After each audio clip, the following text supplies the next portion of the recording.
I'm pretty drunk, but we needed to go back to the hotel because we were meeting our boss and his friends, a big boss as well. Very prominent, yes. For dinner that night. It's called the Carousel Bar and Lounge. It is called the Carousel Bar we and didn't Lounge. know that it's spun. I guess it's right there in the name. Yeah, I mean, I just Googled Carousel Bar French Quarter. It's like Carousel Bar and Lounge. right. But you got to keep in fine. mind, Yes. when you're Yeah. inside, like You I don't feel remember our exit was to our right, based on where we're sitting. So when we left, we got up. But and we're on headed it. to We're our on- right. There is a video. It is moving very, very slow. Yeah, we didn't know. You don't feel it, man. You just sitting there. And we were hammered, so when we walked out, we started walking the wrong direction, so we weren't walking to the hotel. By the time that we get to the hotel, I mean, it is just, he's all over the place. Oh, yeah. And he passed out, but we need to jump in the shower to leave. So I stripped him of his clothes, threw his ass in the shower, turned on the cold water, and let it run for about 5 minutes. Went into the room, made a couple phone calls, like, where you guys at? We're trying to meet him someplace beforehand. He's basically passed out in the bathtub on the floor of the shower. Hasn't washed anything, whatever. At this point in time, he's like, I turned the water off because I know he's not gonna. You're kind of a tall dude for a bathtub, too. Yeah. Probably why I didn't drown. completely passed out. So Picture you all crunched up. it should also be noted that this this home we're going to is in the French Quarter. And like historically preserved kind of. But it is all the way. It's all the way down near the end. Yep. So this is about a 1.5 mile walk. Steve cannot walk straight. Also, his pants are falling down because he forgot to wear his belt. That is correct. I don't know what the deal was. So we have to stop because at one point in time, he's walking with his pants around his ankles down the middle of the street in the French Quarter. This happens no less than 5 or 6 times. And people are on the balconies laughing at us. Like cheering us on, Oh, yeah. clapping and all this crap. Lo and behold, we get close. Is his thrill responding? Like, No. Oh, no, I noticed nothing, man. No, right. And this is not a straight walk. This was like a switchback work. If you're walking up a trail, you go back and forth. Right. He was not walking straight. He was just walking in this zigzag line all the way down the middle of the French Quarter. And we get close to the house, and they are all out on the balcony, kind of waiting to see if they can see us, so they can say, "Hey, this is the house. Come in this way." And I mean, the look on their faces when I looked up there, they're like, "Oh." No, because at this point in time, we stop in front of the house and Steve looks up and his pants fall down. Right. I can imagine one face just scowling at you, too. Maybe. I didn't care. Yeah. he invited him. Yeah. Good point. Yeah. So the woman comes down. The woman who owns the place comes down. And this is Very nice woman. Yeah, and this was crazy because you walk in this house and there's an entire courtyard in the middle of it. Like open, open Nice. air It's with, super with nice. trees and stuff Yeah. like that. So there's balconies all the way on the inside that lead to bedrooms and living rooms and kitchens. It's pretty cool. But I mean, it's nice. Like it's nice. So we start walking up the steps. Steve's pants fall down again. He falls on the steps. We get to the top. She's like, we gotta figure this out. So she goes like to her garden shed and gets rope and basically makes a makeshift like Tom Sawyer belt that she ties around his waist. Yeah, it looked like buckwheat. Yeah. I mean, it was a rope, dude. I mean, you knew it was a rope. It was not some fancy belt. It was not a fashion statement. It's like, brother's got a rope tied around his waist. Now, the way these guys roll, though, is... and it was tied in like a tennis shoe bow in the front. So there's 2 rabbit ears hanging down. I mean, it's like... But my pants stayed up. Yeah. In the meantime, the people that own this home and Hair Club and the people that we are with... very much into the food scene. They know New Orleans very well. So we're going to go to a very, very high-end restaurant. It was an 8 or 10 course dinner, I believe. And have a 10... So this is not... Wasn't there... Sorry, I'm not trying to make it worse. Wasn't there, like, fancy appetizers and you were just housing them? Oh, yeah. She had buffalo tartare, right? So she had made hors d'oeuvres. And so at one point, I went out on her balcony to take in the sights, and everybody rushed out there. They were scared I was going to fall over the railing. Yeah. And plummet to my death. So they sat me down, and this woman, who again, so sweet, she is hand feeding me these like crackers with buffalo tartare. And I'm like, these are delicious. He's housing the cheese plate. He's like Ron Jeremy taking on the shrimp. Yeah. Absolutely, completely destroyed. But we still have to go to this dinner, and this dinner is going to be like 2.5, 3 hours. Oh, yeah. All right? And those guys are bringing their own bottles of wine. Oh, yeah. We sit down at this big table. This is why you're there. Yes. Yeah, this was the celebration dinner. Exactly. So we get to this place. We get a round table, and I don't know if Hair Club or somebody gave the head chef in there like a bottle of wine that I don't even want to know how much it cost. They gave him a bottle of wine for him.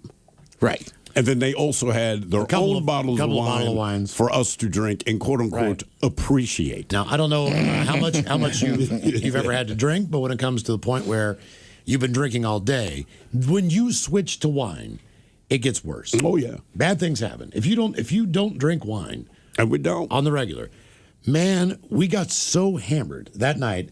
Nobody threw up. It wasn't anything like that. But the weird thing about didn't even cause a scene. I mean, we were just smashed and enjoying the meal. That I do remember. Like, I did not think we'd be able to get through 10 courses. We did, and everything was freaking ridiculously good. Yeah. Very good. But I just want to point out, so we're there with our boss, all right? Now, there's a few other people there. One of the guys who's there is Metallica's manager at the time. And the other people we're with, the people whose home we went to, which I did not know at the time, because you walk in the house, and like Miles said, it's really nice, but there's like platinum records all over the wall and the sign poster for Metallica. So we're thinking the manager got this for his buddy. The guy whose house we were at, he was Metallica's manager's boss. So this guy and Tool carries a lot of weight. Did not know that until we got there, but they're kind of smiling. But at one point during the dinner, the manager of Metallica at the time looks at it and goes, you know what, man? Like 5-6 years ago, Metallica's nickname was Alcoholica. And we said, oh, yeah, God, we remember that. And he was like, you guys can drink them under the table. He's like, I'm not even kidding. He's like, and we were like, yeah. And he's like, it's not a compliment. Yeah. I'm not giving you praise. We'd been up with those guys earlier for a little bit. Yeah. And our one buddy wanted to go to the skate club, which is, I guess, famous in New Orleans. So we walk into this place, and I am 3 sheets to the wind at this point. And I get a Bud Light or something, and I'm standing right in front of the stage, and I don't realize that a dude's going to come out. Like, this is kind of in the middle of the day. I just didn't expect, I figured it's full a nude late-night dance club kind of thing, right? This dude comes out, and he's dressed like a cowboy or something, whatever. He starts taking off his clothes. I'm like, this guy, he's going to put on a show, not realizing at the time that our buddy had taken us to basically an all-male strip club review. All right. He didn't really include that part. It was like, hey, we should go to this bar. He's just like, cool. Mike's like, I just want to go here, man. I want to check out the scene, blah, blah, blah, blah. This guy comes out, man, and he has the biggest penis I have ever seen on a human being in my life. And I've been in a lot of locker rooms. Starts doing this helicopter thing. And I just chug my beer, man, and I'm like, I'm out. And that's when we go to the carousel. So I'm like, I am not watching this. I feel absolutely inferior. But we did make it through the night. The weird thing about that was at the end of it, too. The chef came out to thank us and all that stuff and ask how the meal was and everything else. He's got his chef coat on. He's got his pants on. And Chef's hat included. Yeah. Chef's hat on. And he's like, and we're in an alley smoking. And he walks over, and there's a Segway, which I'd never seen one before. He goes, have a good night, fellas.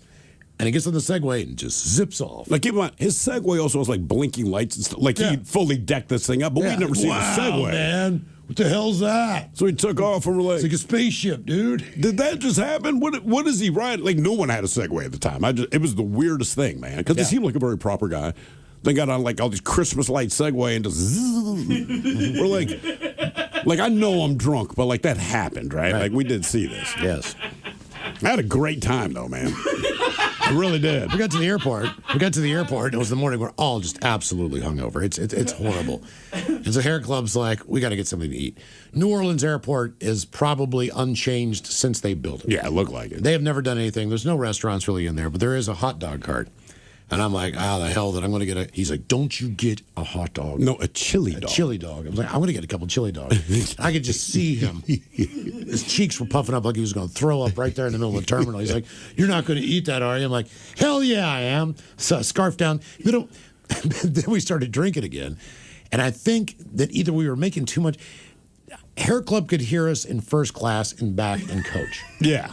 And I know for a fact that I got cut off on that flight. I don't think I think we flew into someplace else though. I think we flew into like O'Hara or something. And we had a layover, so I got more hammered, and then I got cut off on the next flight. Yeah, on the next flight home. I mean, I was just absolutely trashed. The way he always told the story was like, Like the flight attendant, somebody's just like, oh, there's just these two in the back causing a problem. Yeah, and he's like, is there a black dude and a white dude? Yeah. How did you know? He's like, I don't know them. Yeah. Speaking of, an Englishman owes United Airlines $20,000 after he was so disruptive on a flight last month that the plane was actually diverted. $20,000. $20,638. The flight took off from London, headed to Newark, and soon after, Alexander Michael Dominic McDonald, Damn. 30 years old, and his girlfriend, both of whom appeared to be intoxicated, began arguing loudly. Now, according to an affidavit cited by the USA Today, flight attendants asked McDonald to lower his voice, which he at first did, but it wasn't long before more loud yelling was heard in the cabin. Things got even uglier after crew members tried and failed to calm McDonald down. It was at that point he got verbally and physically aggressive, eventually threatening to mess up the plane. He then became combative and pushed the lead flight attendant by the shoulders into a corner. Now, he was eventually restrained in flex cuffs with the help of two passengers, but the aggression continued. The pilot decided to divert the plane to Maine for everyone's safety. McDonald was arrested in Maine and Portland, and the flight continued on to Newark. He and his girlfriend are now banned from any more United flights, and McDonald did plead guilty to the charges against him. He was then ordered to pay restitution to the airline. How in the hell did this guy do $20,638 worth of damage to an aircraft? That's what I'm wondering. Because we see these stories all the time, right? Somebody gets belligerent, drunk, they cause all those kinds of problems, and they might get arrested, but I've never seen the airline say, hey, man, you owe us money.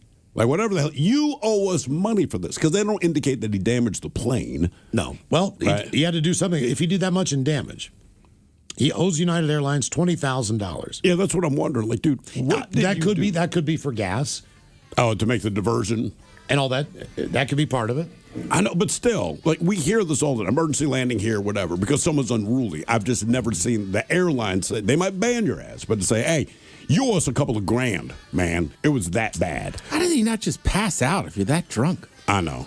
That's a long flight, too. I think they were probably counting on that, and when they realized that he wasn't going to, it's like, okay, we got to get him What is off. London to New Jersey? I mean, it's like a 6-hour flight. 6, 7? That's not bad. Well, on the way back. It's But going to it- be more because he's but it- flying from London to Newark. But it depends when it started to go south. Like, have we just taken off and I got 6 hours of this S, or are we 5 hours into the flight and it's 1 hour, you know? Who Sucks Less is coming up at 4:30, and we've got your emails on the way next from the men's room at KISW.com.